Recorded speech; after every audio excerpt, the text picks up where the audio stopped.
Hello, pleasant day to everyone.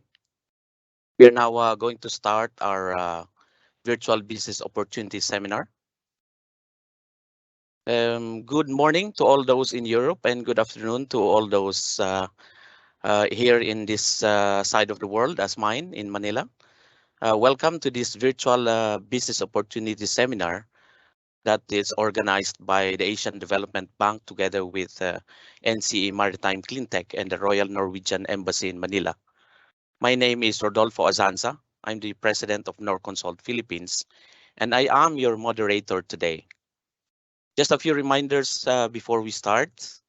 Uh, Please mute your microphones when you are not speaking or presenting. And for the question and answer portion later on, we encourage you to please use the chat box to type in your questions, and we will take it from there. But make sure that when you are typing in your questions, just indicate to whom you are direction your question to, so we know who to give your question to later on. So to start off, we are going to have the opening remarks, and I would like to call on Håvard Vedte, the head of communications and public affairs of NCE Maritime Cleantech. The floor is now yours, Håvard. Thank you, Mr. Asansa. Good afternoon to our friends in Asia and greetings from the west coast of Norway. It is great to get the chance to join you here to exchange our experiences in establishing a market for zero-emission seaborne transport.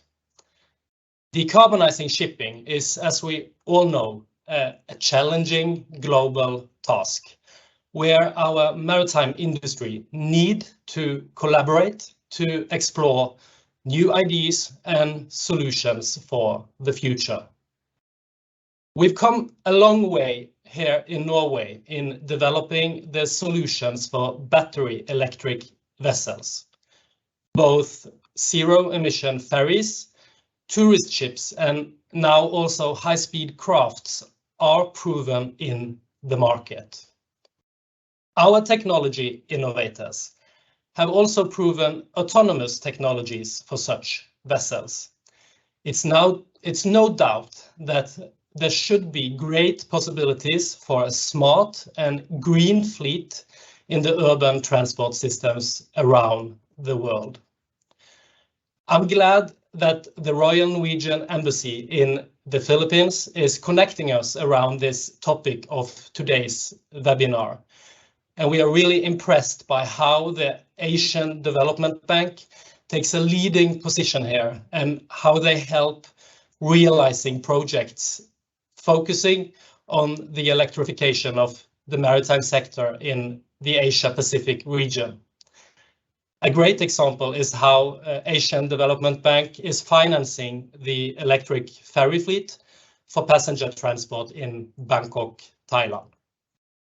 We look forward to learning more about the possibilities the next hour here.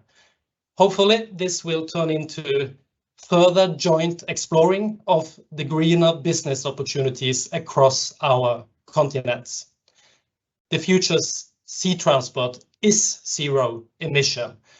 Let's take on this task together. Thank you for your attention. Thank you very much, Håvard, for that opening remarks. I guess that sets the tone for the day for all of us. Now for our next speaker, Rustam Abdukayumov is a director of the Procurement Division 2 of the Procurement, Portfolio and Financial Management Department of the Asian Development Bank. He holds a master's degree in Oriental Studies and has been with the bank for around 21 years now. So let us now yield the floor to Rustam.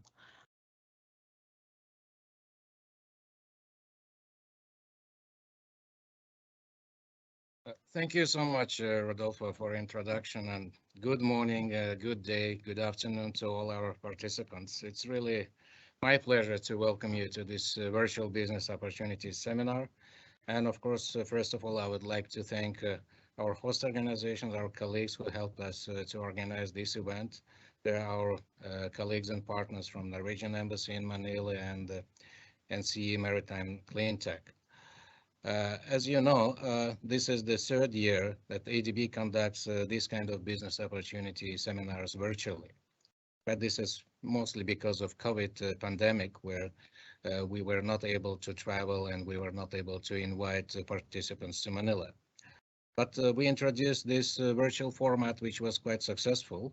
In 2020, we conducted 34 events. In 2021, this figure went up to 54 events. We conducted this for different constituencies, and we are glad to see that there is growing interest, even to continue with the virtual format.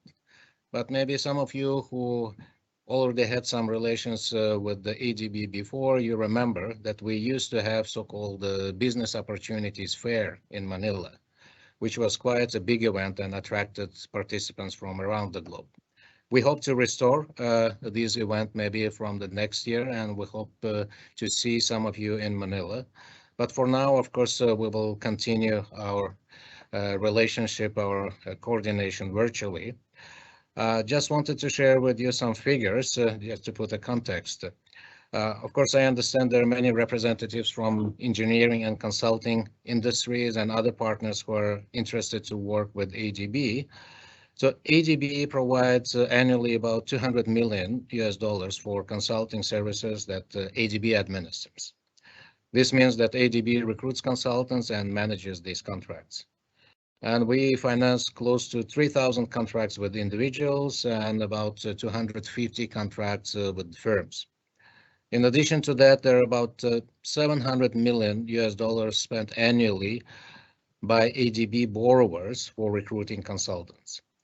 And of course, there are different areas where we need consulting support. Traditionally, it is in the project preparation, in the feasibility studies, and also in the project implementation.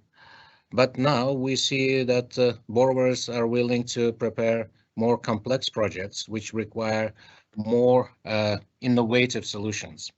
So today's event, I think it's quite interesting for ADB as well, because we are going to discuss a very new topic, probably the first ever we have covered in these business opportunities seminars, which is in the maritime sector.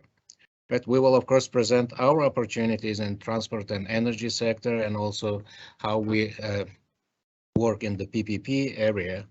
We will also cover our ADB procurement policy and the processes and how to find business opportunities. But what I'm really glad to see that today we will have an exchange. So we will have ADB presenters who will basically share opportunities available with ADB, but we also have representatives from the Norwegian side who will also share their experience. And I'm very much excited to hear your experience in this new area for ADB, although we finance many projects in different parts of the globe. And we also hope to learn from you some innovative ideas, new technologies, how we can rely on that in preparing our new projects, and how we can work together to implement such projects. So therefore, I hope today's seminar will be useful for both sides, and for our partners from the Norwegian side. I hope you will learn some new information, probably which you are not aware of now.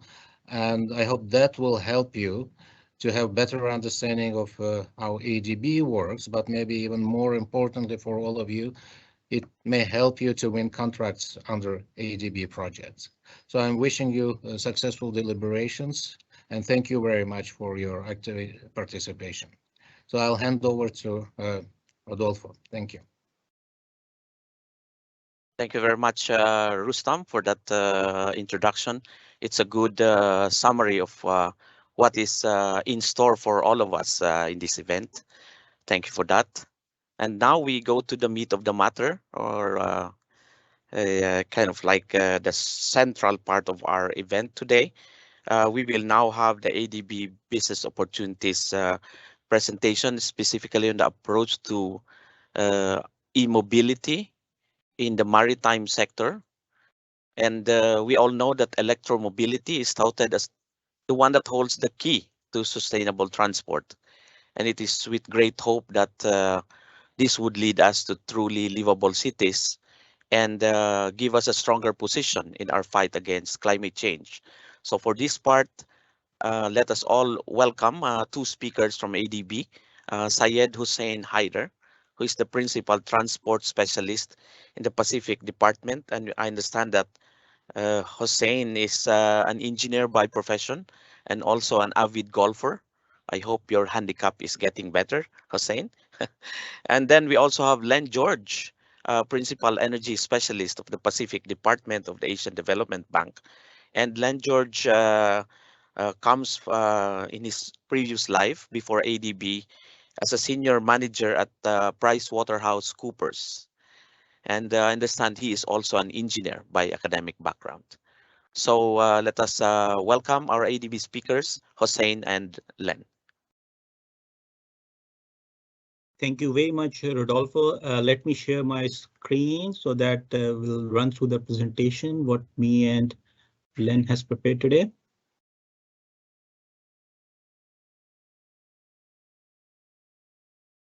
Let me know when you can see my screen. We can see it now. It's up. Okay, great. Thank you. Thank you very much, everybody, for joining this seminar today. So I'll run through this presentation with my colleague Len George.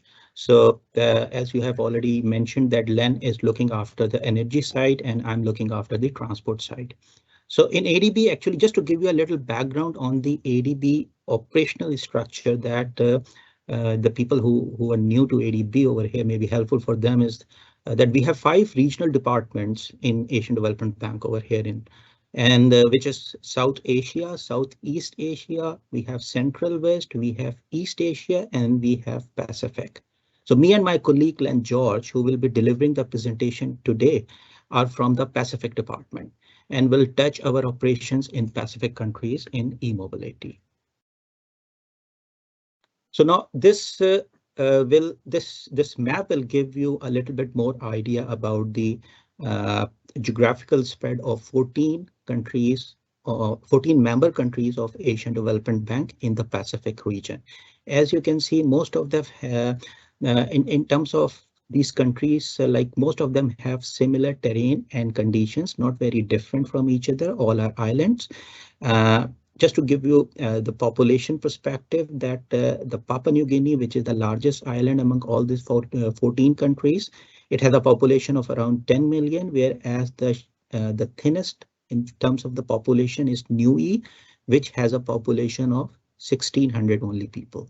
So that will give you an idea about that one. But all these islands consist of many small islands also.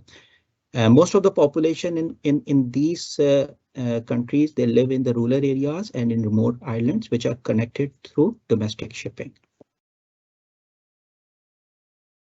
Now, in terms of the transport, coming back to the transport, now this document is basically the guiding document and roadmap till 2025 for ADB transport operations in the Pacific countries for ADB developing member countries.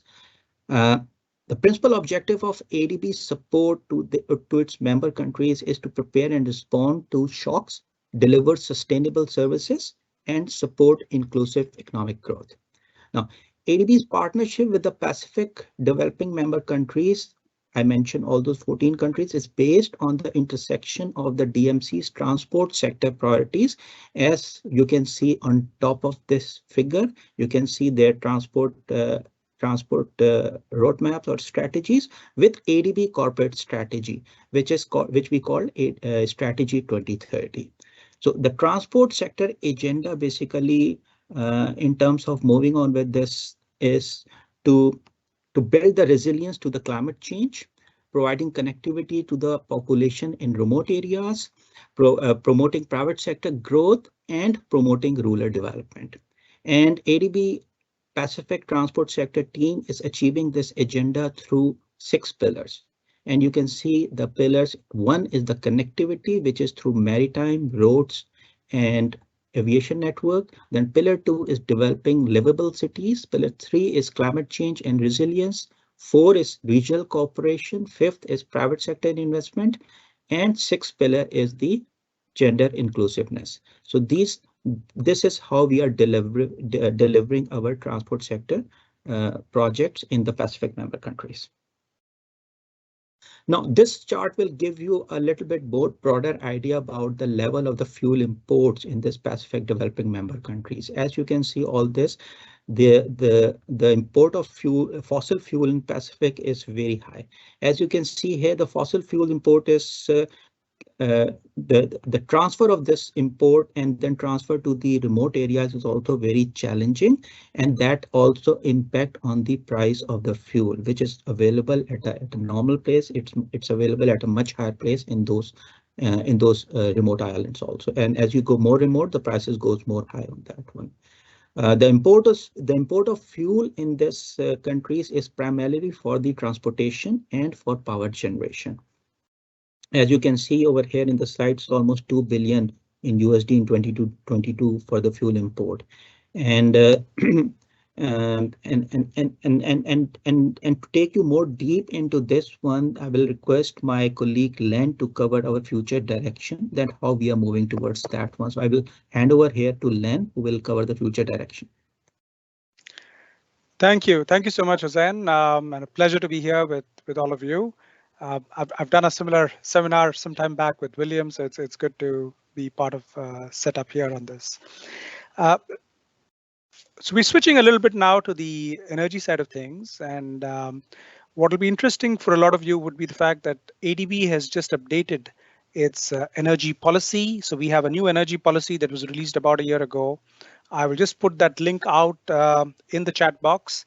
The Energy Policy 2021 that ADB has come out with, it realizes that there's been a significant change in the landscape over the last dozen years since the previous energy policy. Asia Pacific as a region, there's been significant improvement in access to electricity. So electricity access rates have gone up from about 80% to over 95%. At the same time, there's still close to about 900 plus million people in the region that still do not have, full access to electricity or reliable access to electricity, including 150 million people who have absolutely no access. So that's going to be one priority for us to look at. The other big element is low carbon transitions. A lot of the access changes that we have seen over the last 10 years have happened in countries in South Asia, India, Bangladesh, in Southeast Asia, Indonesia, in the Pacific, Papua New Guinea. But some of that has also been driven by conventional fossil fuels. And so there is this whole need to look at low carbon transitions. And that's where ADB has committed to supporting the Paris Declaration and trying to reach the 1.5 degree target to keep within that. So the investment requirement across the region is close to about $16 trillion over the next 20 years. And so that, of course, is Asia Pacific as a whole, but let's zero in now on the Pacific itself. In the Pacific, what one's noticed over the last 10 years is you've seen a lot of countries coming out with very ambitious decarbonization targets. And I've just put on a few of them for you to get a sense of, what those targets were. There were countries willing to commit, to carbon neutrality, countries willing to significantly reduce emissions by 2020, 2025, and 2030. The reality has been a little different. Except for the countries such as Fiji or Papua New Guinea, where there's been a significant amount of hydro, a lot of the other countries have not really been able to scale up, in a dramatic way on their renewable targets. And we'll try and understand that a little better and help you also look at how this juxtaposition of transport and energy will work. Hussain, if you could just move to the next slide. Yeah, so in terms of, where are things going wrong and where is the scope for ADB to come in and help with some of this? A lot of the planning that tends to happen has tended to focus in sectoral silos. So energy planning tends to work, with the energy sector, largely the fuel company, the generation, transmission, distribution utility. Similarly, on the transport side, you'll be having transport planning happening. It's really about trying to figure out the intersection between the two and how these kind of impact each other. I think that's been something there's been increasing realization about, and countries would like to focus on. There is a bewildering array of technology solutions. Uh, I mean, a lot of countries in the region where ADB has been working have done hydro in the past, and we also have a platform for solar energy. So we're doing a lot of land-based and now floating solar-based programs in the Pacific to try and scale up the clean energy potential. But there's also other options in terms of wind and micro hydro, as well as at some point ocean energy that could kind of get into the loop as far as this is concerned. But as of today, it's significantly fossil fuel based, except in those 2 or 3 countries that I mentioned. Practically, most countries do not have, access to natural energy sources, so they're depending on fuel imports, and that's contributing to the 2 billion number that Hussein brought up. There's also concern in terms of how the business models work. When you're running diesel, your cost is really based on the amount of fuel you burn. But when you get into renewable energy, you're locking yourself in for about 20 years. And so the prices that you enter in the PPAs at today have to be paid over that time frame. And sometimes there is a whole issue with buyer's regret when you see what's happening with solar numbers in places like South Asia or Central Asia, where you're seeing the tariffs going down to about 4 cents or 3 US cents a kilowatt hour. So all of that kind of adds to the planning and execution challenges in the region. There's significant issues with the way these grids are structured. They're not really in the best health as far as resiliency is there concerned. The challenges with preparing projects, particularly post-COVID. So these are the kind of issues that countries are grappling with. I'll move to the next slide. And this is really where, from the ADB perspective and from the Pacific Regional Department, there has been, a view to try and see how best ADB could support on some of this work, particularly around the transition from where they are today to where they should be if they want to achieve some of these targets that they're talking about. How this would be through a combination of options. We could be looking at support to, for regional planning, regional policies, pilots, and scale up. There would be assessment of technologies and niches. So if you look at the market for this, you probably will have different solutions for fishing boats, for small vessels, for ferries, boats that are doing large inter-island transport, and most likely you will not be having the same solutions or the same fuel mix that will help from a decarbonization perspective. I think there's increasingly, an understanding of that, which is coming in to for policymakers who are trying to understand, well, what is mature technology? What is it that we can adopt in the Pacific with the least amount of risk? We are looking for proven solutions, and therefore, when representatives from Norway indicate that there are some of these options that are fairly mature, I think that's going to be of interest for us. Alternate fuels, again, there's been a fair amount of buzz in the Pacific with hydrogen superhighways between Australia and Japan, Chile and Japan. Does that have an implication for the region? There's been discussions about ammonia and methanol as alternate fuels. How real are they in a Pacific context? Would they be something that's viable in the region? Those are going to be questions that need to be answered. We're also working with our knowledge department, with SDCC, on trying to assess and put together some studies and guidelines that may be useful for the region. So there again, that'll be useful to hear from the rest of today's presentation in terms of what's working in Norway. Eventually, the idea is to look at this, as a means for the fuel energy transport companies to be trying to address resistance to these energy transition goals that the governments had laid out, and then linking it eventually to specific studies or pilots in countries that would want to take the first mover lead on this. So I think that's broadly what we're trying to look at over the next couple of years, but this is a starting point for us. Over to you, Sen. I think the next one is your concept to talk about. Yeah, thank you. Thank you, Len. So now this is with all this background and what Len has shared, that the low risk. So what we are now thinking and where we are moving is on a green board concept. So I'll touch very briefly that what concept we are exploring at this stage and how we want to move on with this one. So as I have mentioned before also, that the Pacific Island countries has quite a similar conditions and terrain. Most of the countries has got that one. So what we understand with all this, with our own experience and the work what we have done so far, is that this that the low level of urbanization and the large number of small villages and remote inhabited islands exist in most of the Pacific countries. Maritime connectivity is critical to economy, which heavily depends on imports of basic commodities and agriculture exports.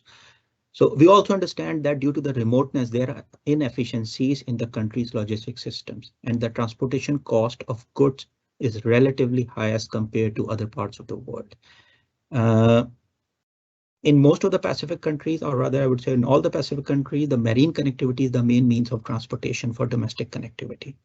And of course, it's environmental friendly and it will replace the fossil fuel, which is quite usage is quite high in Pacific countries. So with all this background, we understand that maybe it's good to explore further and to continue work on the concept of green boards in Pacific countries, which me and Len, we both are working on it. Now on the left, you can see this is one of the sample profile of one of the developing member countries of ADB, which is Vanuatu. So as you can see that there are so many, like in Vanuatu, almost 65 inhabited islands are over there, and the connectivity is all through marine. So as you can see that there are so many islands and they all are scattered, and that is how we understand that this green board concept will bring some change over there. So now, what are the early wins? What we are looking in this one, that in this concept, from the technology perspective, what we have narrowed down is that to replace diesel and gasoline operated boats with the battery solutions. We are not targeting the big passenger boats, but we are targeting the passenger boats, maybe like 20, 30 of passenger boats. The batteries charging through land-based solar or small hydro resources. As Len also mentioned that there are some unexplored hydro potential is also in the country, and solar is already somehow proven in many parts of the Pacific also. So we are looking to charge those batteries instead of putting the solar panel on the boats. We are looking at a land-based solution for that one. From the distances perspective, we are not targeting very long distances. We are targeting short point-to-point distances so that we can do some pilot over there. And the traffic volume, we are looking something which is significant and predictable. And there are many islands where we can find, where we will easily find this predictable and significant volume of traffic. Target market or audience, we are not looking at international travel at this point, but the domestic traveler and which can and the cargo and the local produce. So these are some early wins what we are looking at this point. Now, what will be the potential model for this? Len is quite knowledgeable in this one, so maybe I can request Len on this one, that Len, if you can come in and discuss some on the potential model, because I think this is very, very important in terms of the delivery of the solutions.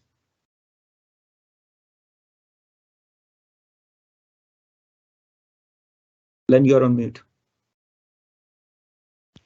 Sorry, my bad. Thanks, Hussein. In terms of models and the way we would work, traditionally, I believe a lot of our transport sector interventions have been largely through the public sector, and rightly so. On the energy side, we've had a fair amount of mix. We've had both public sector interventions, and where projects are more commercial, we've had the private sector get involved as well. Now, there are different ways of approaching how best these solutions could work. We have had cases where we can look at public sector aggregators. So ADB provides, the capital, long-term concessional capital, which can be used through the public sector window to bundle procurement and essentially procure several of these boats, with let's say contracts for service, which could then be managed by the public sector or then in turn leased out. But that's one way to deploy ADB capital, fairly efficiently.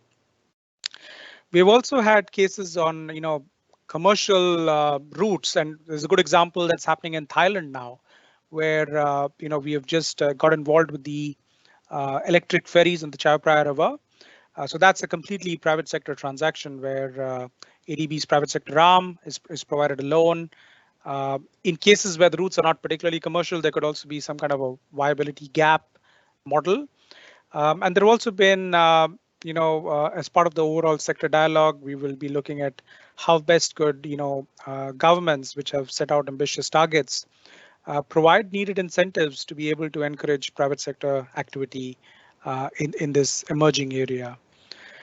There's also a class of, very small boats, sub 5 meters, the individual boats where it may probably make sense to, work through an intermediary to support this transition mechanism. But these are all different options, and we'll have to kind of look at what works in each country's context. Can we go to the next slide, Hussain? Yes. Fiji is another example of, a place where we're looking at in terms of what could be done in the region. It's an interesting place for two reasons. Our transport team is involved currently on a major program in terms of reviewing the Suva port. Hussain is leading that work, and so there is where does that port go and how does it kind of get located? I think that's one element of what we're working on. But in addition, Fiji as a country has also been shortlisted for climate investment funding. And there's nearly about $70 million of funding that's available to Fiji through ADB and the World Bank and our private sector arms to support upstream renewable energy development that would, help the country meet its clean energy goals.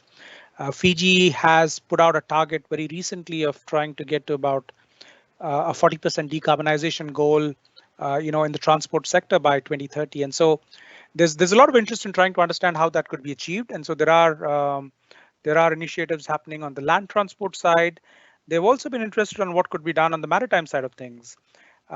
They do have a fairly mature PPP model. There is a mechanism for routes to be bidded out to the private sector to operate, which does it for a fee. And then there are other routes which are essentially subsidized by the government. So the work that we're starting in Fiji on the decarbonization side, it's linked to their Blue Bond program and their decarbonization strategy. But what it's looking at is where are the niches for mature technology to provide services? Will it be likely in ferries? Will it be in small boats? I think those are potentially the niches where there's interest. There's also some interest in the tourism sector. So those would be potential areas where we're trying to help the government, refine its thinking in terms of how to approach this whole decarbonization target. There is also some amount of multi-criteria analysis that will happen. As I said, there are several different technology options on the table. What's likely missing is a better understanding of the economic benefits of such a transition. Sometimes these transitions get labeled on as something that's great for the environment, and therefore there's also an expectation that it brings in a lot of grant funding. But there are clearly some economic benefits that would happen, particularly with reduced fossil fuel usage and better quality boats that may be available to customers. So part of our work is really to assess what those benefits could be and how best should some of these business models be set up, given what's happening currently in Fiji. So that's an example of what we're doing. And as Hussain said, there's a lot of interest across countries in the Pacific who've been looking at what's happening in Europe, what's happening in the US, what's happening in other parts of Asia, to try and see if this is something that could also be replicated in their context, while of course recognizing a lot of the challenges that would come in when you're trying to operate in a remote Pacific context. That's mainly it. Do we, Hussein, do we have anything else, or else I can hand it over back to you?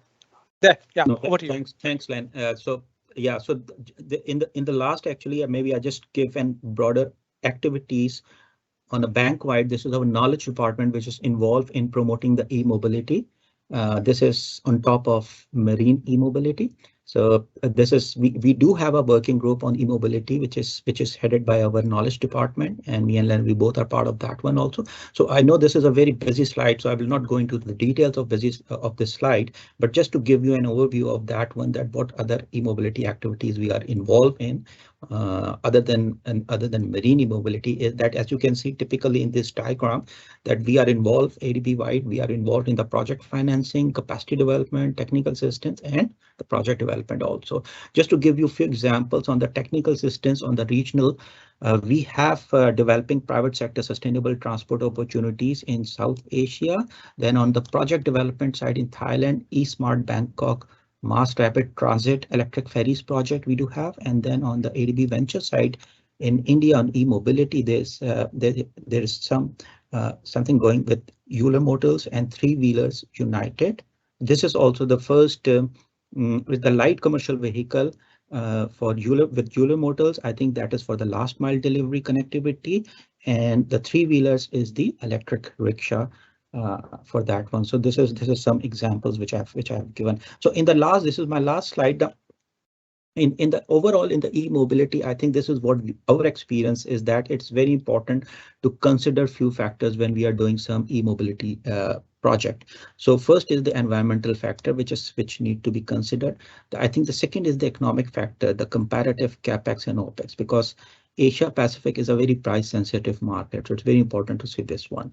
Then policy factor is very important at the national and the local level, that what policies are in place, and the financing of this and this all this. I think that's also very important, that how to deliver that one.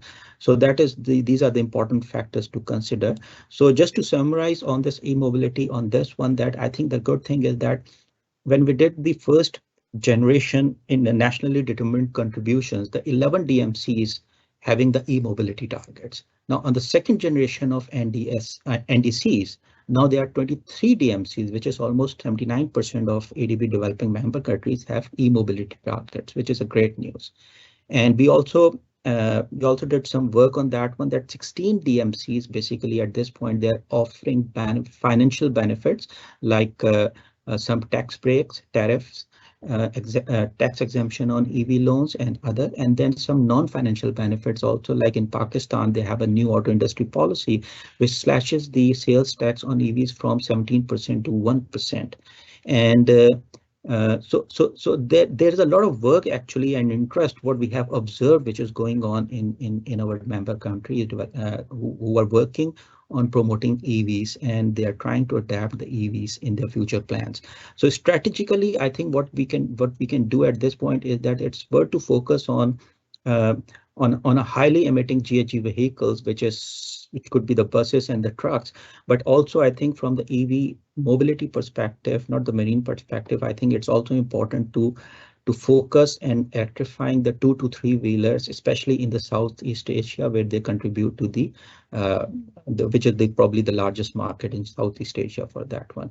So thank you very much. I stop over here, but is there any question and answer on that one? We'll love to take that one. Thank you so much for this. Thank you very much, Hossein and Len, for a very, very interesting presentation, giving us the key challenges and even the future direction regarding transport electrification, both on the land side and the maritime side. So we move on then to the Norwegian companies' presentations. And first in our list is Finn Arna Rugenstad, who's been a navigation and warfare officer in the Norwegian navies and in NATO. He is the senior VP for sales and business development for Corvus Energy. So Finn Arna, the floor is yours. Thank you. I hope you can see my presentation. Yes. Okay. Yeah.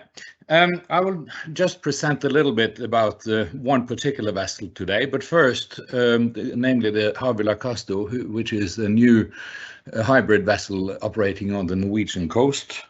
But first, let me set a little scene who we are.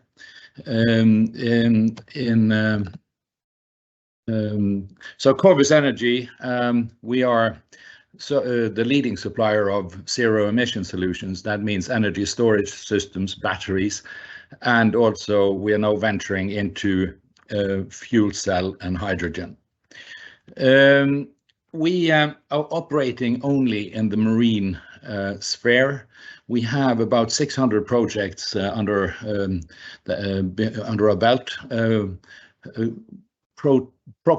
approaching 5 million operating hours with our batteries that have been in service now for nearly 10 years, and so on. And we are represented on all segments of shipping with either pure electric or hybrid solutions. Yeah. So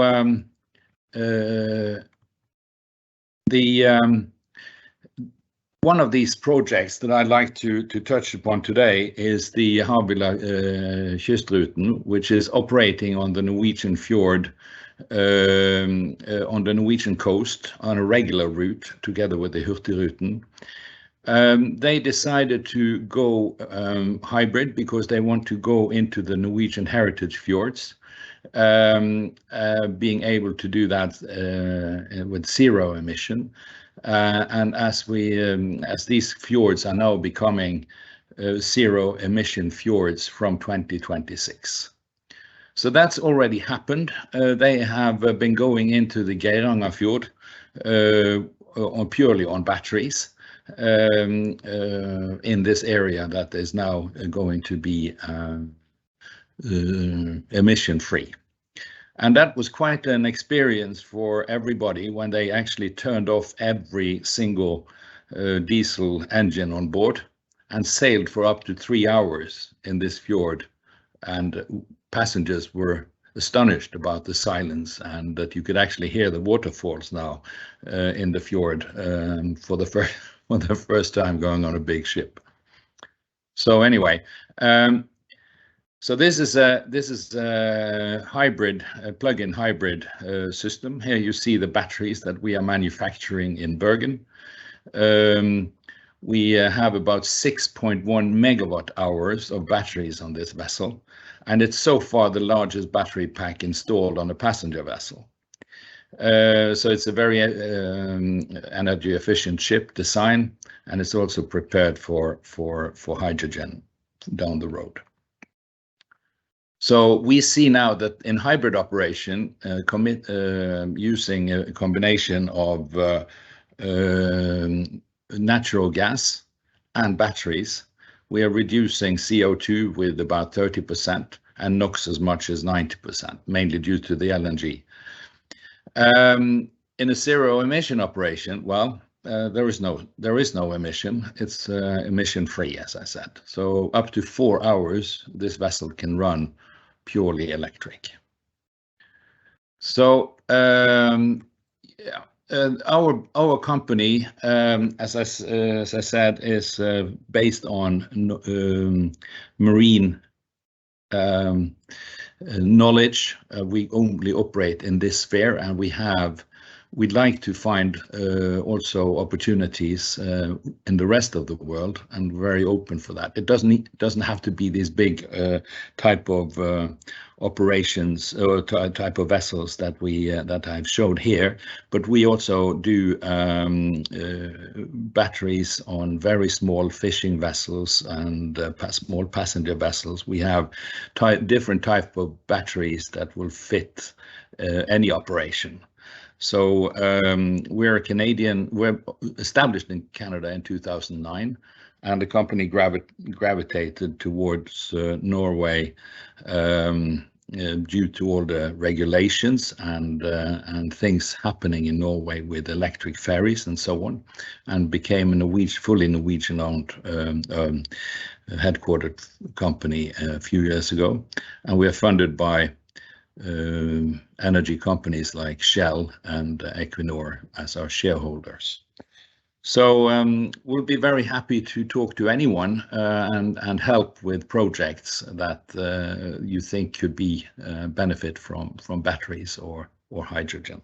So thank you. Thank you very much, Finn Arne. And now for our next speaker, we have Edmund Tolo. He is our green solutions expert and research and development and sales manager of Fjellstrand AS. So you have now the floor, Edmund.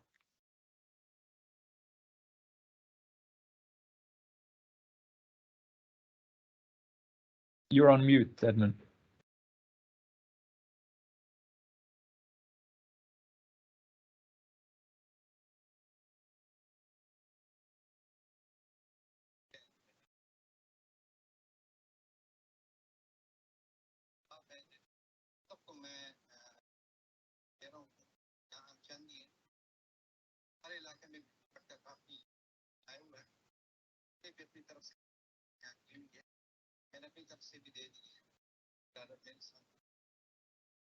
Now I think you have my sound at least.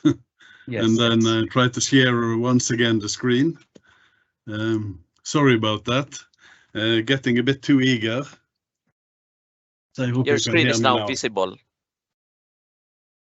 You can hear me now, I hope. We can hear you and your screen is visible, Edmund. Please go ahead. Oh, thank you. Very good.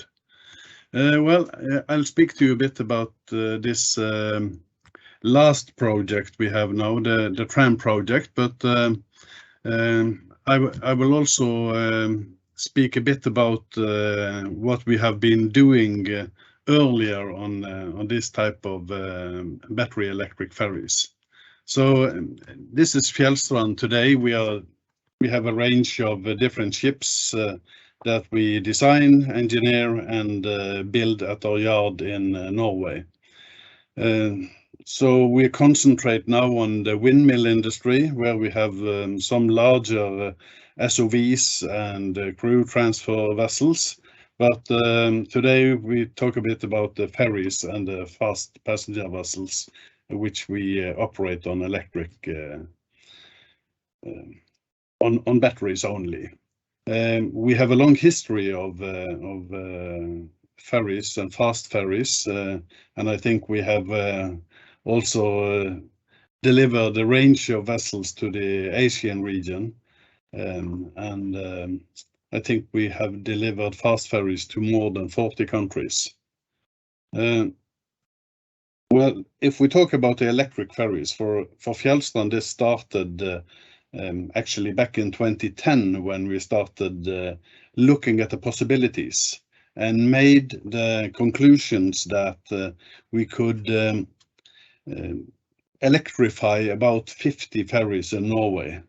We were a bit conservative at that time, so the one you see in the left corner there was not on that list, but it's now operating as a battery electric ferry. The Ampere was delivered in 2015 and has been operating on batteries only since that time, charged only from the grid. It serves a 3 nautical mile route, 34 times daily. And as you have just seen the Corvus batteries, yes, this one also has a Corvus battery installation integrated by Siemens. As a result of starting with these ferries, we have seen that there is also growing supply chain of battery suppliers, of system integrators, and plug manufacturers that are now able to serve the marine industry as well. When we started with this in 2015, there was not much available. But I can mention then that the capacity of the one in the lower left corner here is about 3 times of the ampere. So that happened in only 4 years, that it was possible to have 3 times as big chargers, much bigger batteries, and so forth. Well, today we speak a bit about the fast ferries, which is a totally different ball game, because all the equipment made for the large ferries will be too heavy and too bulky, and require so much volume in comparison with the smaller fast ferries. So even though it's maybe 1, 2, 3 in length, well, a typical 30-meter long fast ferry, while we had 87 meters on the last car ferry we made, the volume in hull is to 1 to 15, so it's quite difficult to get this technology into such volume if you are not doing anything with it. So it means we have to develop also the suppliers. I can show you a bit what we did then. It was put together a consortium, and hopefully you heard the sound here.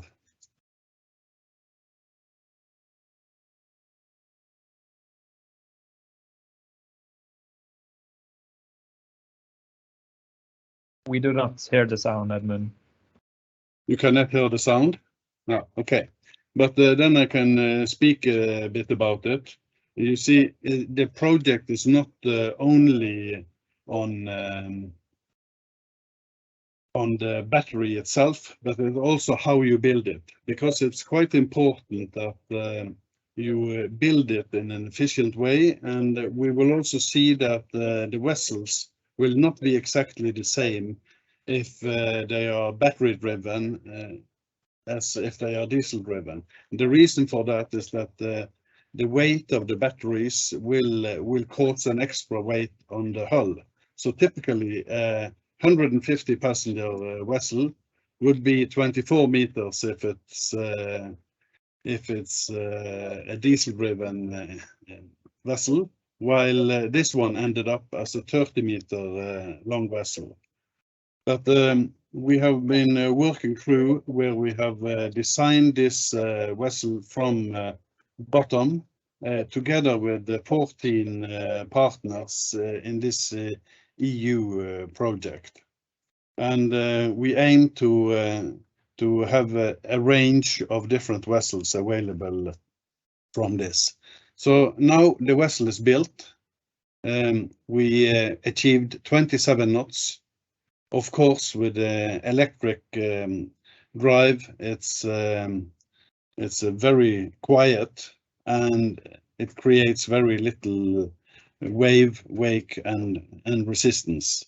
As I mentioned, we have also developed equipment to follow it, and here you see an example from the propellers, which is also developed especially for this electric vessel to enhance the efficiency, which is more and more important when you will see that the weights and so on increase if you are not fully efficient with everything. We have also done things to enhance the safety of the vessels to ensure that the batteries can be installed in a very safe manner. So we decided to move all batteries up above deck, and that has given us a quite good result. We use some equipment from the car industry, and today we are charging with only car chargers, but we are waiting for some updates that will be coming from the truck industry. So we are waiting for a megawatt charger that will be available in 24-25. For this project, we have also planned a range of vessels into the city of Stavanger. So there will be 8 megawatt available there. So more vessels than just this Medstrøm can be charged in the city of Stavanger. The vessel, here is how it looks like. It's 31 meters long, 9 meters wide, carries 147 passengers, 27 knots. We have done a full classification with DNV, so it fulfills all the rules and regulations for fast ferries. And a battery package of this vessel is 1.5 megawatt hour. So it means that we can do a 1 hour round trip before each charging. The power we have installed is 2 times 550 kilowatt, and reaching 27 knots with that is quite impressive, we think. You can have a look here at the hulls and the hull lines. We started the building of this vessel in June last year, and this was from October when the hull was finished, and this is in June this Edmund? year. So after 1 year, it was Edmund, finished and please wrap delivered. up. So this is from the vessel. Here you can see the battery installation, and you can see the small green part, which is the motor there.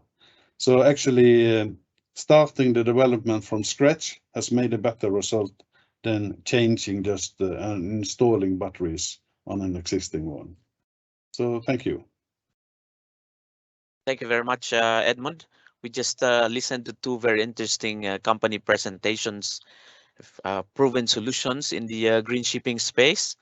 So at this point, we would like to inform everyone that we will be dispensing with a Q&A, and we will try to lump together the Q&A portion after the PPP and procurement system presentations, because we are now trying to catch up with our schedule.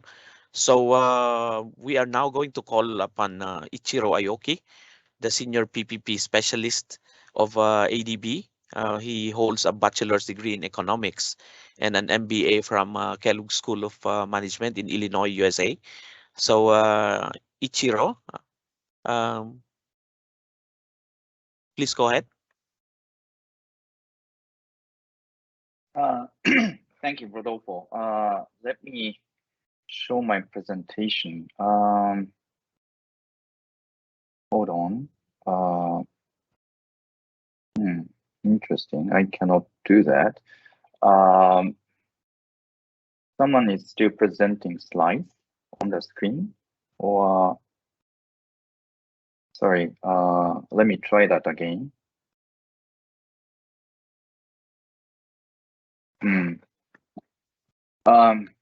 Sorry, technical issue. I cannot present my slides. How else I can do that?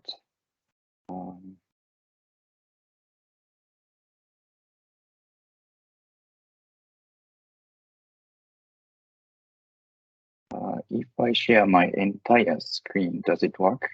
How does it look? It works, actually, Ichiro. Please go ahead. Great. Thank you. So once again, good morning, everyone. Thank you for having me today. My name is Ichiro Aoki, and I'm from Office of Public-Private Partnership of ADB. Today's highlight is, of course, e-mobility in maritime transport sector. And PPP can be used as one of the effective modalities for procurement in this sector as well. So in the next few minutes, I will be talking about ADB's approaches to promote PPP and how we are assisting developing countries in pushing their PPP agenda. So first of all, in ADB, we are classifying PPP development cycle into the following 3: upstream, midstream, and downstream. And we identify key bottleneck issues at each and every step of this development cycle, and offers effective solution corresponding to it. So in the upstream key and common issues for most developing countries are something like insufficient political commitment. So some group of people in the government wants to push PPP, but some other may prefer alternative solutions such as ODA, and therefore commitment by the government is weak. And also some governments lacks understanding on PPP and its contractual framework, and therefore negotiation doesn't proceed smoothly, or lack of capacity for the implementing agency, or there is an inadequate regulatory framework that has to be fixed before any project is actually developed. So those are sort of like issues in the upstream stage, something related to PPP enabling environment. And for those issues, we are providing capacity building and policy reform solutions. These are advisory services. So these advisory services are provided in the form of technical assistance provided by both ADB and AP3F. AP3F is a trust fund that OPPP is managing. And this trust fund was contributed by 3 donor countries, Australia, Canada, and Japan. And resources are dedicated for extra financial assistance for technical assistance. I will touch upon it later for more details. But going back to our upstream support, for capacity building and policy reform, we create awareness of PPP within the government and develop capacity of government officials for them to be able to plan, design, and develop PPP projects. And also work with them to identify potential PPP opportunities and conduct initial screening. So those are sort of like upstream support we are offering.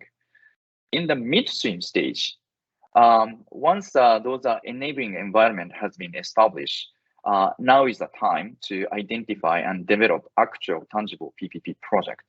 But then again, in most cases, governments of developing countries are lacking experiences of conducting public tender to award concession to private partners. So once again, limited capacity is one of the issues. And also, those conducting of public tender requires appointment of advisors, but they only have a limited funds for advisors, and they don't have any in-house resources. And also, pre-feasibility study or viability assessment is quite important, but sometimes quality of those project viability assessment is poor, so that demand for projects or cash flow projection is much higher than what it should be. So those are key issues. And for those issues to be rectified, we are providing what is called project preparation support or transaction advisory services. So we assist in the development of Pathfinder projects and conduct public tender together with the government, doing a market tapping, explore appetite from potential investors, and conduct public tender, negotiate key terms of concession agreement, and finally assist the government in awarding contract, so that the PPP can be can achieve commercial close. So those are support at the midstream level. Once a concession is awarded to private partner, then the project is ready to commence actual construction activities. And for that, the project needs financing support. But in this downstream financing stage, issues are observed, such as long-term financing, particularly if it is local currency, is not available in most of those developing countries, and someone has to provide it. And also recent regulations like Basel III constrains banks to provide project finance. And sometimes a credit enhancement is required to mitigate the risks that private financiers are supposed to take. But those credit enhancement products like guarantees or insurances are not made available in these markets. So for those issues, ADB is providing loans and guarantees both in public sector and private sector. So we are providing long-term debt financing, which is normally not available in those markets. And also not only direct lending from ADB, we catalyze commercial financing by commercial lenders, equity providers, and guarantors. And sometimes provide a public sector financial support and make it a blended finance to provide even better financial solutions. So those are sort of like key approaches of ADB for PPP development. Now, I'd like to walk you through some flow chart on how ADB's assistance on PPP can begin and deliver to the finishing line. So first, ADB approaches DMC government. DMC stands for Developing Member Countries of ADB. And we conduct a consultation and assessment through country partnership strategy and country programming, and explore and identify their requirements for infrastructure development. And then if government prefers to develop infrastructure through public procurement, then we provide sovereign financing standalone to finance those infrastructure development. If, however, government has a preference to utilize PPP modalities, then we provide upstream PPP interventions, such as capacity building or policy reform, or transaction advisory services to award concession to private partners. And jointly with the government, we bring in private partners to make the infrastructure project PPP. And not only ADB's resources, we also use donor-funded facilities for upstream PPP interventions and transaction advisory services. And I mentioned AP3 earlier. This is not the only one, but ADB has many other trust funds that we manage, and resources from those trust funds are utilized for our advisory services. At the financing stage for PPP, primarily our non-sovereign window is used for financing. So we have private sector operations department, or PSOD, and they can provide non-sovereign loans and guarantees. In addition, and then this lending can catalyze other private sector financing from commercial lenders, and by doing so, we can achieve a butterfly effect. And then not only private sector financing, we sometimes blend it with sovereign financing. So private sector financing goes directly to project company, but sovereign financing can be provided to the government and then on lend to the project company for such as viability gap funding or back finance of availability payment or minimum income guarantee. So this blended finance is a very powerful tool, and ADB is now actively promoting this blended finance.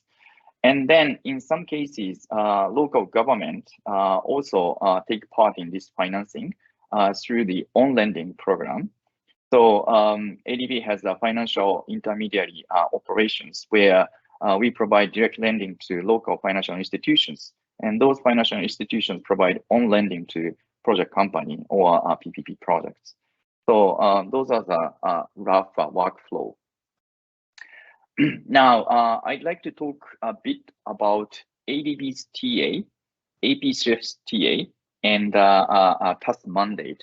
So for those who are not familiar with technical assistance or TA is a mode of ADB's support that facilitates the preparation, financing, and execution of development projects and programs.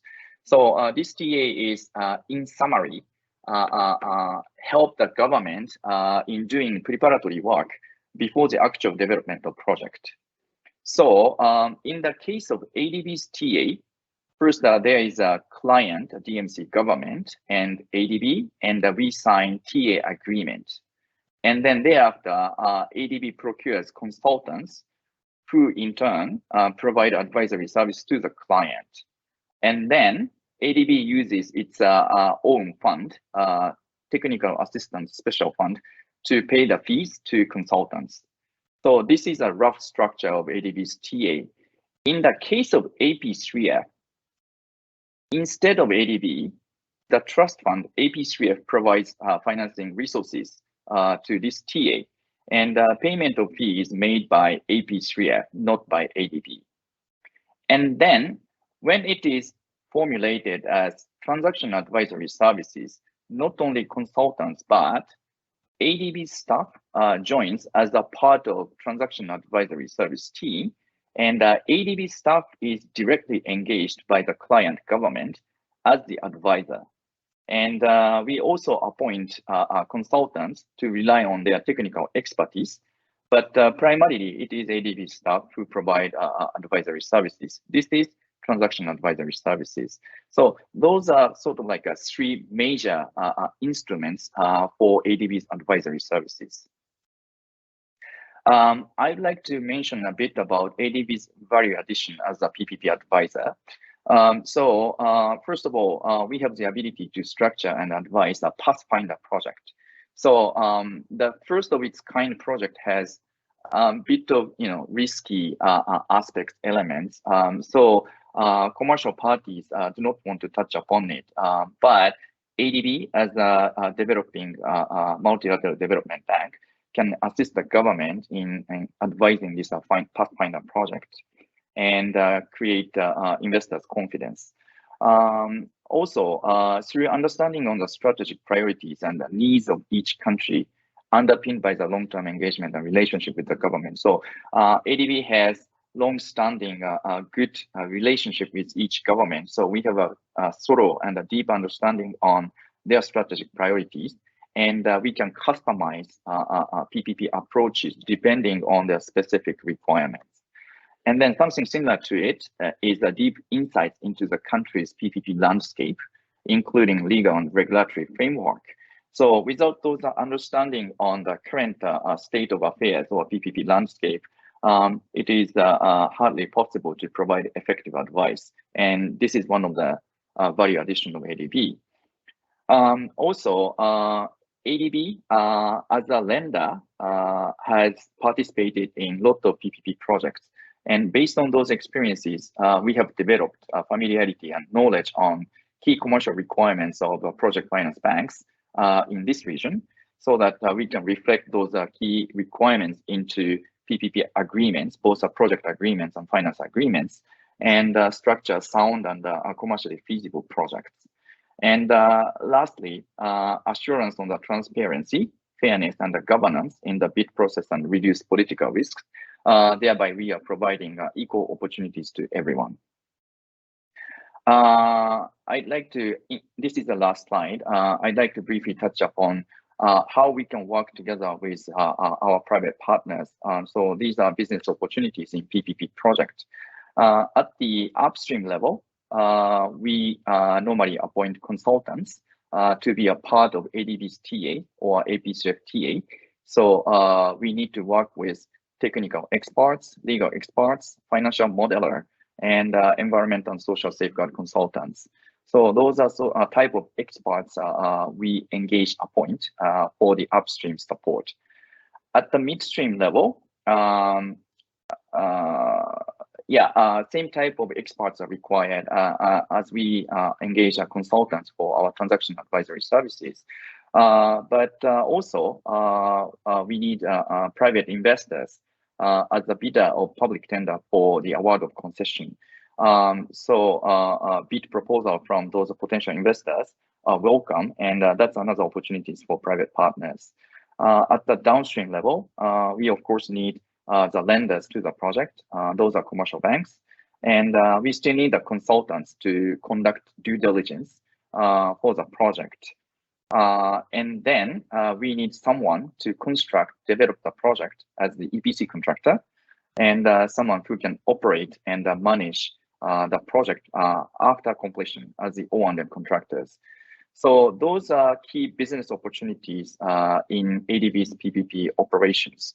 At the moment, we have no e-mobility projects in maritime sectors, unfortunately, in our portfolio or pipeline, but we are actively exploring new opportunities.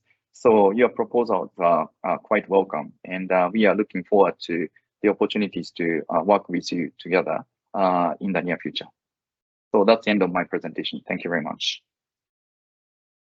Thank you very much, Ichiro, for that very comprehensive presentation regarding the PPP program of ADB. And now we are going to move on to the next presenter. He is an experienced civil engineer and project manager with an MBA in specializing in finance. Please welcome the procurement specialist of PPFD in the Asian Development Bank, Chandra Arora. Thank you, Rodolfo. And let me share my presentation. Am I audible? Yes, we can hear you. Okay. Let me share my presentation. Right.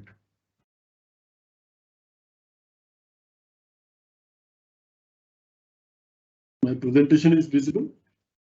Yes, it is. Please go ahead. Okay. Yeah, thank you. So thank you very much, Rodolfo and other members.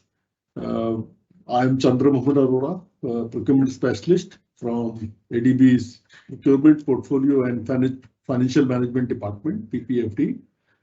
And we look after the procurement of goods and works and consulting services in ADB projects. So the overview of my presentation would be overview of ADB and its operations, top suppliers in ADB projects, ADB's procurement framework, ADB's procurement procedures for goods, works and services, bidding strategies, how to find information on business opportunities in ADB projects. A brief about ADB is it was founded in 1966 with its headquarters in Manila, Philippines. And it has 68 member countries, 49 regional and 19 non-regional member countries, and 41 borrowing member countries out of that. And to support our clients, we work with private sector, NGOs, and community-based organizations, foundations, academia and think tanks, donors, other international organizations. And our main instruments of support are loan and grants, technical assistance, equity, and other private sector related instruments. Biggest borrowers: India, China, Bangladesh, Pakistan, and Philippines. If we look at the ADB's sovereign portfolio in 2021, it was total $104 billion US dollars, and the largest portfolio was in South Asia region with around $35 billion, followed by Southeast Asia around $27 billion, and then Central and West Asia by around $24 billion, and then East Asia around 15 billion and Pacific around 3.2 billion. And if we look at the sectors, the key sectors which we operate in terms of financing to our clients are transport, energy, water and urban, agriculture, and public sector management, and others. So transport and energy, they make significant portions in our portfolios in our member countries. And then water and urban and agriculture also, after that they come, and public sector management. If we look at the non-sovereign portfolio, ADB's non-sovereign portfolio towards end of 2021 was about 14 billion. And if we look at the trend from 2017 to 2021, it has grown from around $9-10 billion to $14 billion, steadily grown. And as our colleague from the OPPP was explaining, we have several models to have non-sovereign funding into our projects. And we closely work with, the non-sovereign group in ADB, they work very closely with sovereign operations group. And sometimes we work in the same projects together as a blended finance. So strategy 2030. So ADB has its medium-term strategy 2030 with 7 operational priorities. Starting with addressing remaining poverty and reducing inequalities, accelerating progress in gender equality, tackling climate change, building climate and disaster resilience, and enhancing environmental sustainability, making cities more livable, rural development and food security, strengthening governance and institutional capacity, and fostering regional cooperation and integration. And the key approaches to achieve these operational priorities are expanding private sector operations with the target to have 1/3 of ADB operations by 2024, catalyzing and mobilizing financial resources for development, and strengthening knowledge services.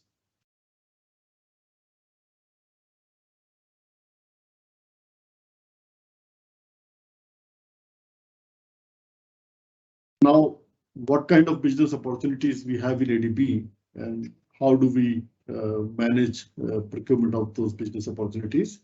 If we look at the procurement volume by region and sector, and if we look at the 2021 statistics, the region-wise procurement, the largest sort of opportunities in terms of volume was in South Asia, with 83% the routine projects and 17% COVID response related projects.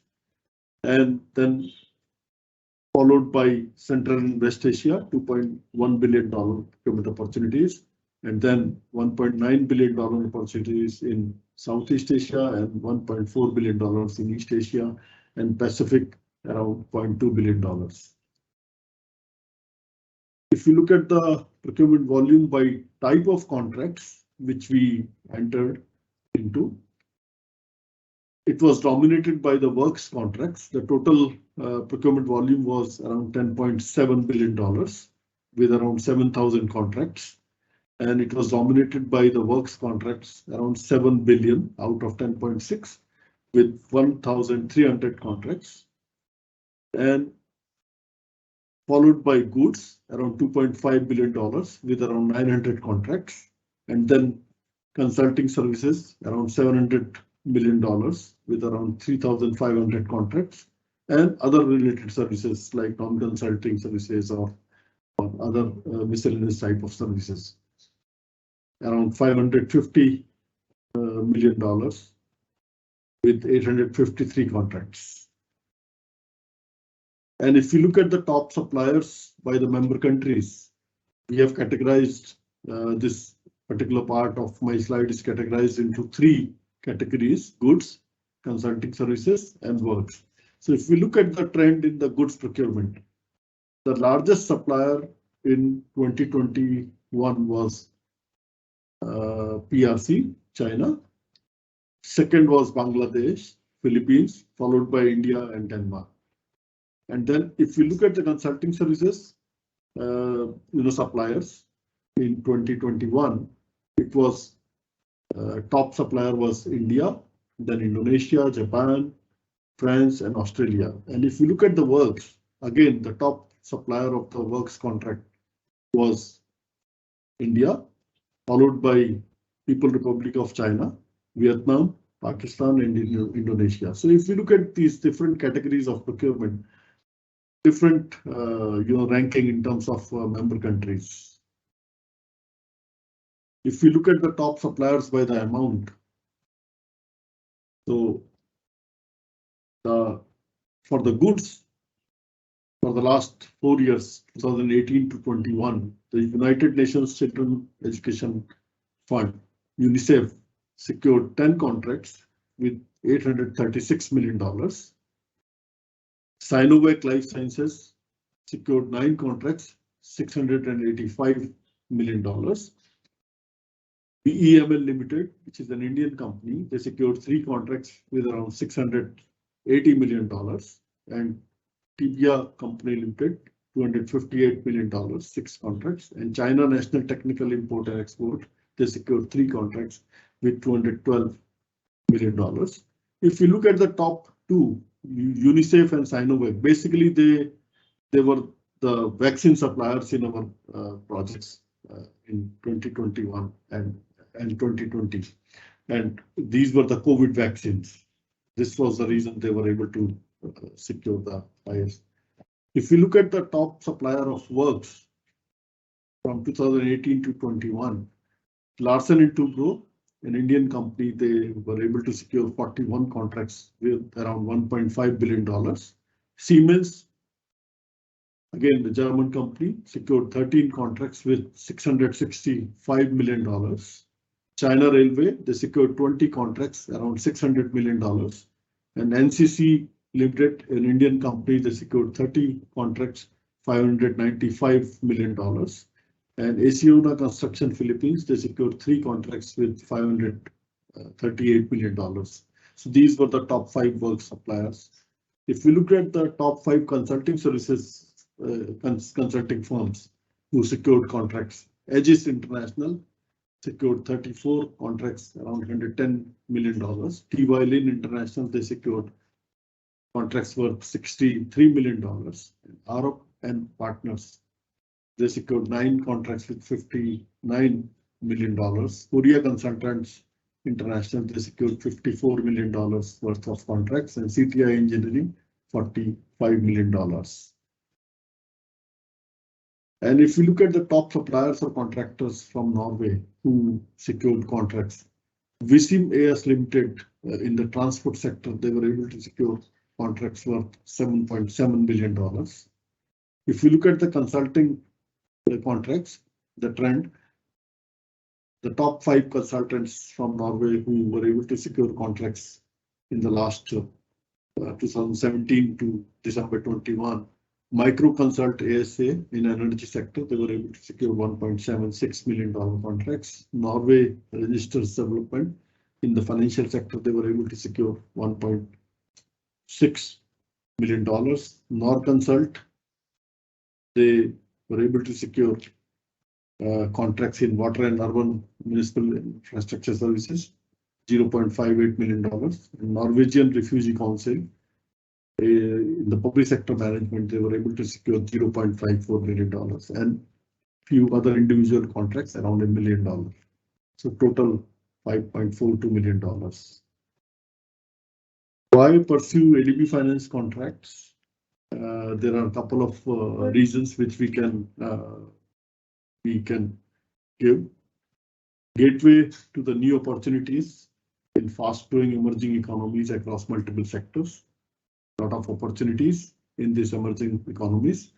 Availability of funds is assured once ADB approves a line of credit. The availability of funds is assured irrespective of the budget situation within the government. Internationally accepted procurement procedures. So we use internationally accepted procurement procedures with oversight from ADB at each and every stage.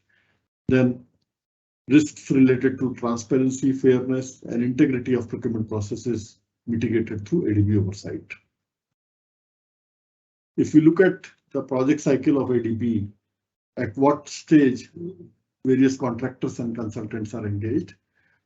So ADB's business process is such that it starts with the country partnership strategy or regional cooperation strategy with the member countries, those who borrow from ADB. So various individual consultants and the consulting firms are recruited during preparation of country partnership strategy.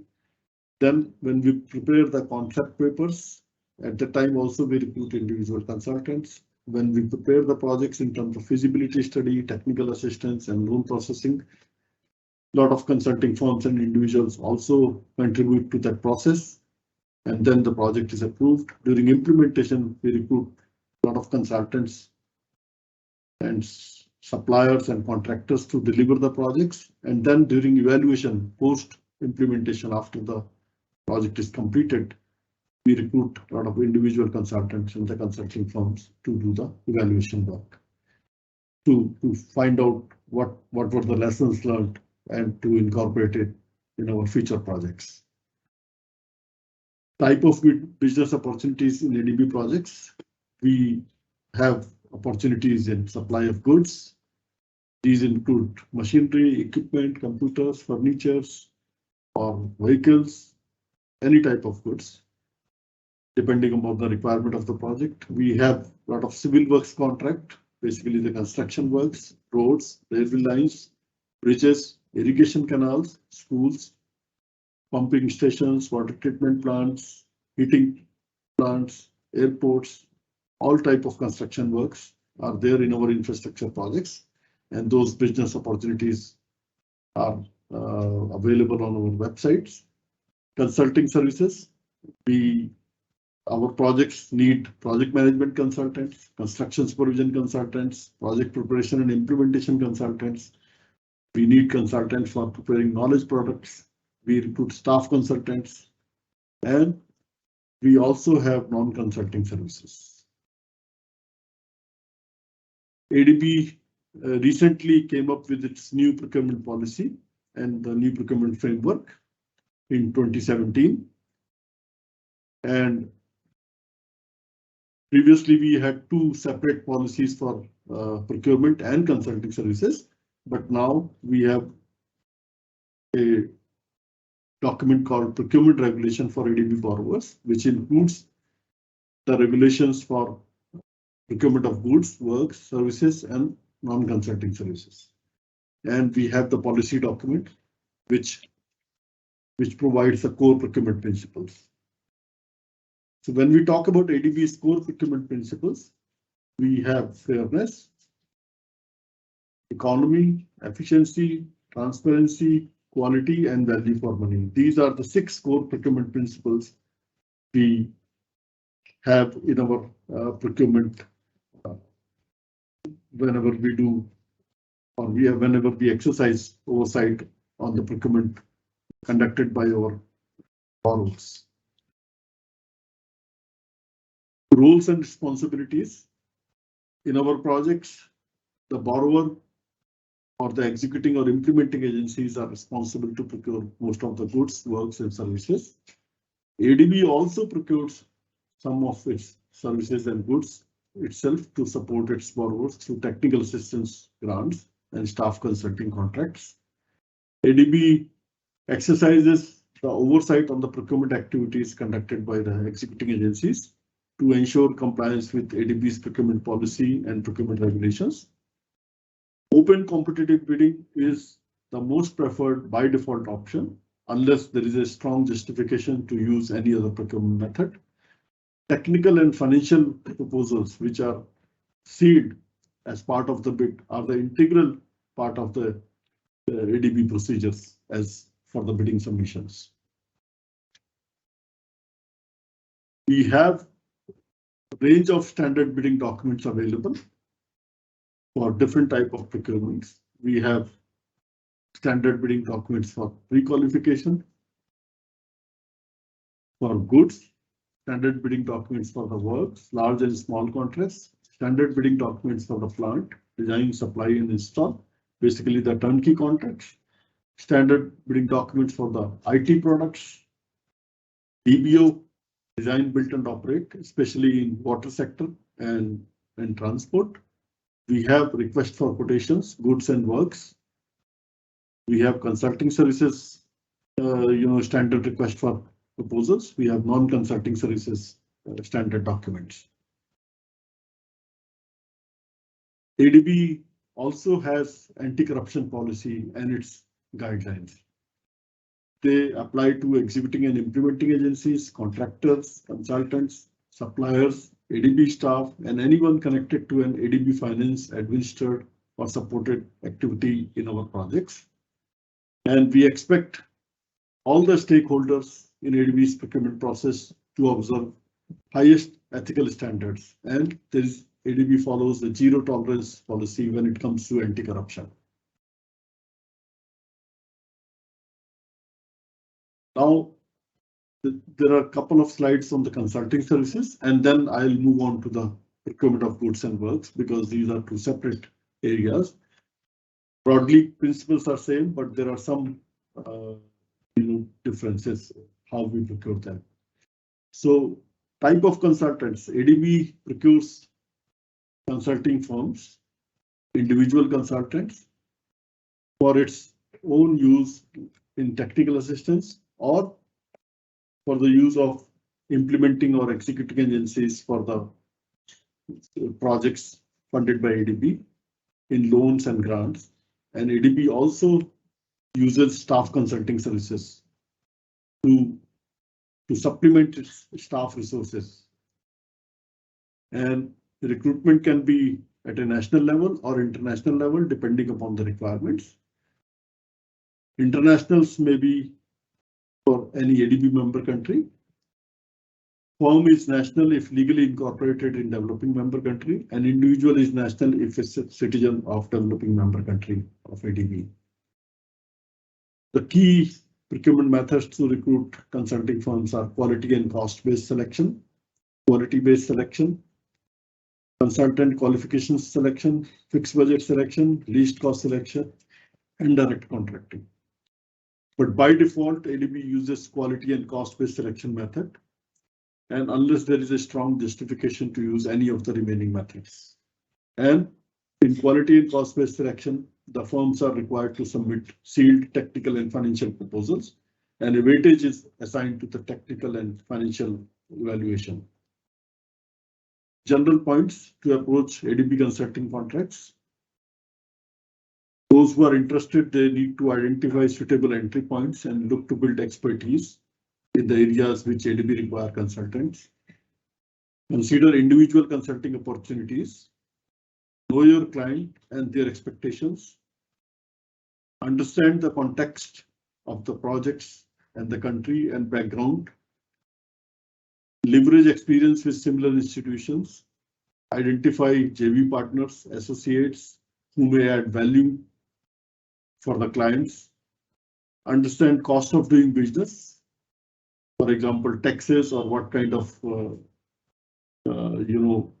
overheads are there in those countries where the consulting opportunities are there and they feel interested to participate. Consider if external specialists will strengthen your team, and ask questions from the clients in case of any doubt.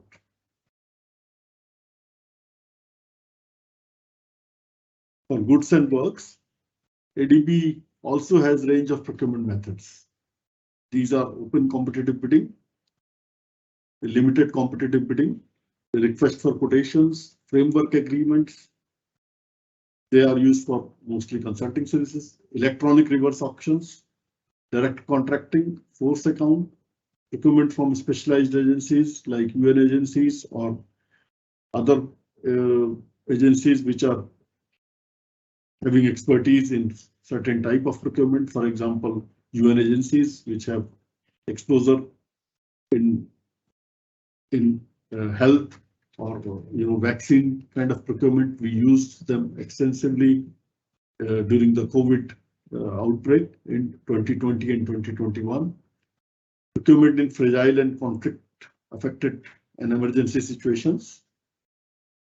Procurement, use of procurement agents, support to government for public-private partnerships, procurement of high-level technologies, community participation, procurement of loans, procurement of goods and works under the loans guaranteed by ADB, procurement in loans to financial intermediaries. These are the few salient points in goods and works procurement. We have a range of user guides and standard bidding documents, as I have explained already. We have international and national advertisements depending upon the complexity and the markets, both for goods and works and for consulting services as well. We have various options for bidding processes: single stage 1 envelope, single stage 2 envelope, 2 stage or 2 stage 2 envelope, depending upon the needs of the project. Evaluation can be pass-fail or merit point based scoring system, or it could be hybrid using both of them. ADB has two types of review systems they can follow to exercise oversight. It can be prior review or it can be post review based on sampling after procurement transactions. We also allow advanced contracting before ADB approves any loan or grant. We also have provisions to evaluate abnormally low bids, and also there is a provision from debriefing and complaints.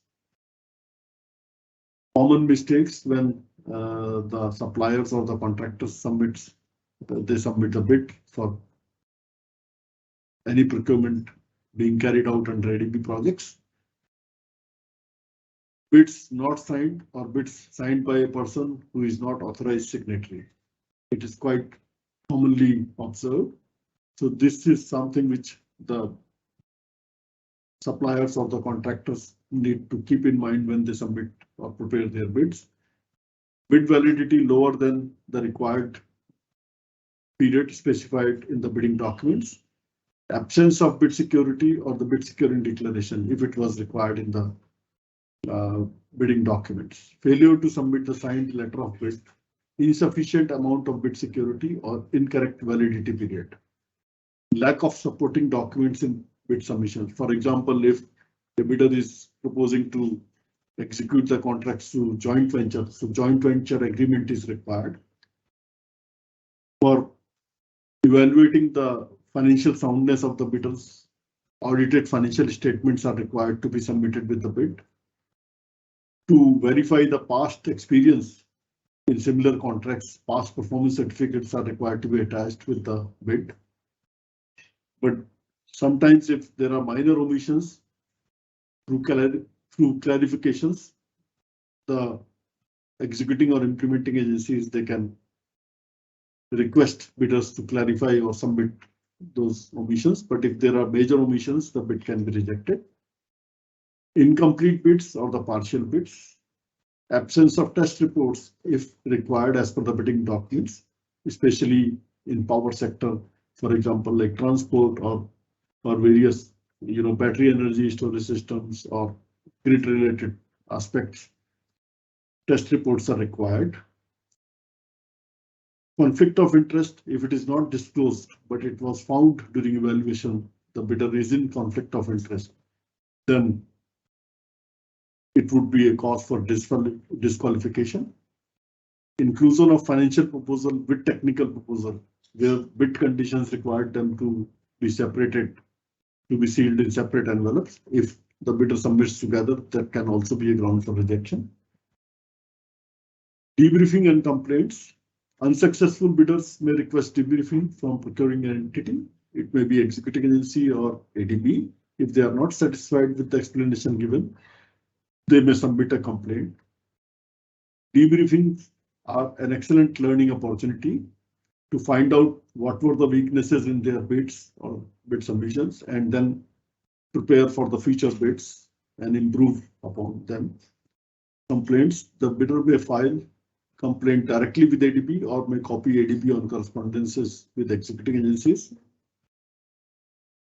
There is a link provided for the complaints to be submitted to ADB through online form. And also there are mechanisms available on our website to report fraud or anti-corruption related aspects. How to find business opportunities under ADB projects. We have a website called www.adb.org. If we go at the bottom of that website on the home page, there is a tab called Work With Us. And within that tab, under Work With Us, there is a section called Business Center. And then there is a section called Operational Procurement and Projects and Tenders. If you click any of these tabs, it will take you to the business opportunities currently available under ADB projects. We also have ADB Business Center, which I just explained you. When you click the tab of Business Center, it will take you to the FAQs, which have been designed based on the last 50, 60 years of experience in ADB. What kind of questions are normally posed? It might be from the consultants, it may be from the contractors and suppliers, or from the governments, or executing and implementing agencies or development institutions. The FAQs have been designed for all these stakeholders. Depending upon your role, you can go through those FAQs. And if you have any additional question which is not covered in these FAQs, never mind coming back to ADB.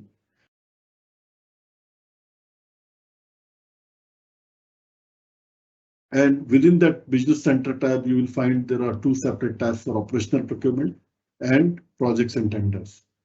So within that, if you click operational procurement, you will find there are various, documents available and various type of informations available on that tab.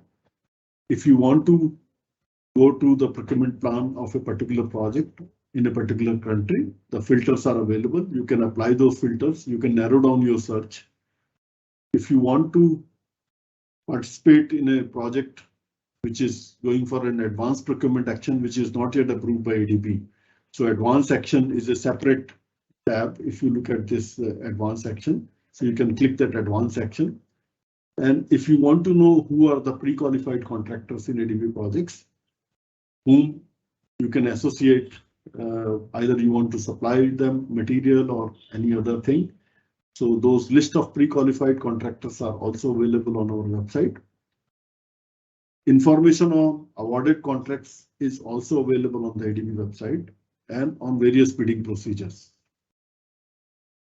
So as I was explaining, if you are looking to be interested to participate in any particular project in a particular country, so if you look at the left side, there are filters available and you can filter your search, and then you can find the opportunities available in those particular countries, in particular sector. And this section is regularly updated almost on a daily basis in the midnight. And if you want to specifically go to the tenders, the projects and tenders tab, so you can find opportunities available in a particular projects or the bidding documents if they have been already floated for the prospective bidders. The specific procurement notices can be found out once you refine your search in a particular country, in a particular sector, and what kind of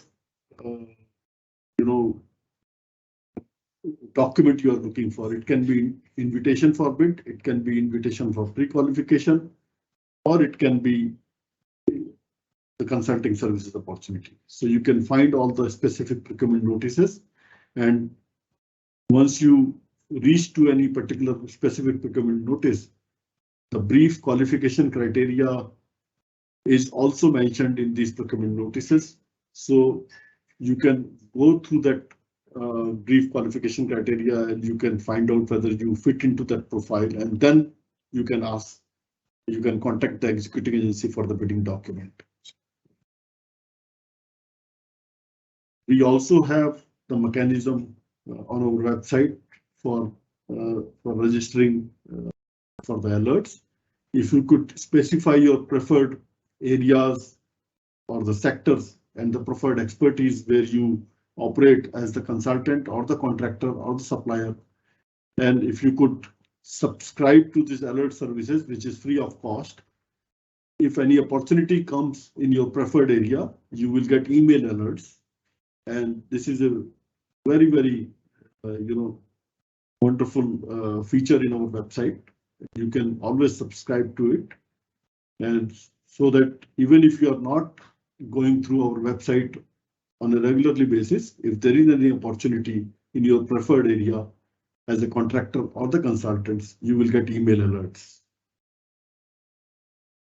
For more information, you can go to our website, and we are also on the LinkedIn page as ADB Consultants Network, ADB Suppliers Network, and also we have the Business Center on our LinkedIn page.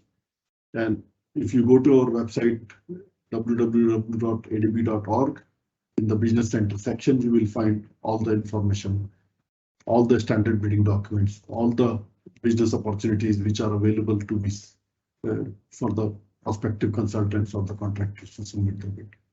Thank you. I'll stop now and hand it. Thank you very much, Chandra, for that comprehensive presentation on ADB's procurement system. At this point, ladies and gentlemen, looks like we really have to let go of the Q&A portion.